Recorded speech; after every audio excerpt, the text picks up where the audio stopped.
GST सबु बेले सबु समय रे सबु वर्ग को समान अधिकार दे सबु स्थान रे केमिति आम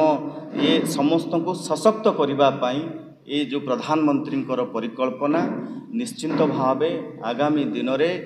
डबल इंजिन सरकार रे विकसित ओडिशा कथा नहीं आम मानकर जो परिकल्पना अच्छी 2036 सुधा विकसित ओडिशा करने निश्चिंत भावे ये तार मूलदुआ पड़ा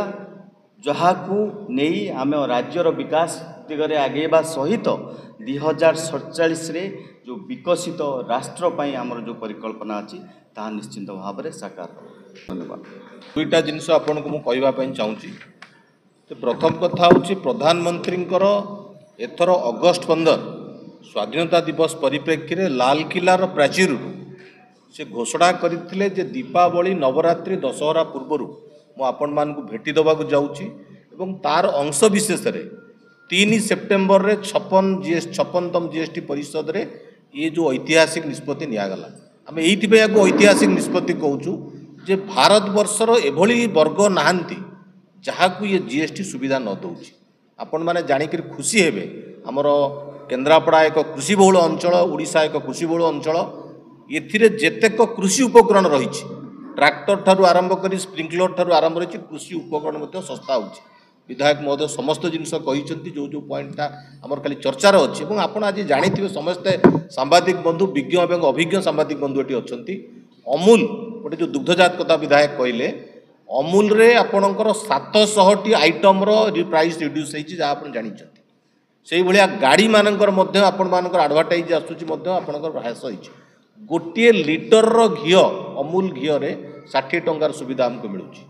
तेणु ए प्रकार जो ऐतिहासिक निष्पत्ति नहीं प्रधानमंत्री आर लाभ कौन हम ये तो आपंकर देखागला जे ह्रास होई आर्थिक ह्रास जोटा कट सेटा एकमात्र उद्देश्य नुहे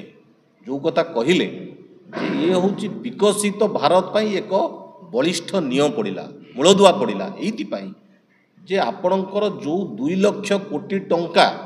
उपभोक्ता पाखु जनसाधारण पाखु आपण मान पाखु मो पाखु आसी पहुँचब जितेबाला आमर क्रय शक्ति बढ़िबो सेतेबाला आमे जिनिस अधिका क्रय करूँ सेविंग्स अधिका करूँ जितेबाला आप क्रय अधिक आसब प्रोडक्शन अधिक आवश्यक पड़ो प्रोडक्शन अधिक आसिले आप निजुक्ति अधिक आसिक पड़ो ये भारत वर्ष को गोटे विकसित भारत करने ये कथा कहते एवं तत्संगे संगे प्रधानमंत्री जस्टिस प्रधानमंत्री आउ गोटे कथा जोड़ी जे आमे स्वदेशी ये दशहरा ठारू दीपावली ये जो आमर फेस्टिव ओकेजन अच्छी उत्सव मुखर जो अच्छी से आमे स्वदेशी को आमे किणवा स्वदेशी के प्रचार प्रसार कराइबा प्रत्येक छोट बड़ जिनिस आमे जो किणुचे सी किणवा पछरे जो छोटिया हो बढ़िया बड़ हो जो कारीगरटी करिछि आमे से स्वदेशी के प्रोत्साहित करुचे। स्वदेशी अर्थ मध्य प्रधानमंत्री भाषा को आउत रूपांतरित करुछि भारत वर्ष रे भारत माटीर सुगंध रे तैयारी होतिबा जिनिस होछि स्वदेशी आमे सही स्वदेशी जागरण भाव में प्रत्येक जगार आमे प्रमोट कराइबा कहिबा एवं ये जीएसटी जो ह्रास होईछि कोभली भाव में समस्त पाखे पहुँचो से वार्ता को आपण मान पहुँचे। धन्यवाद।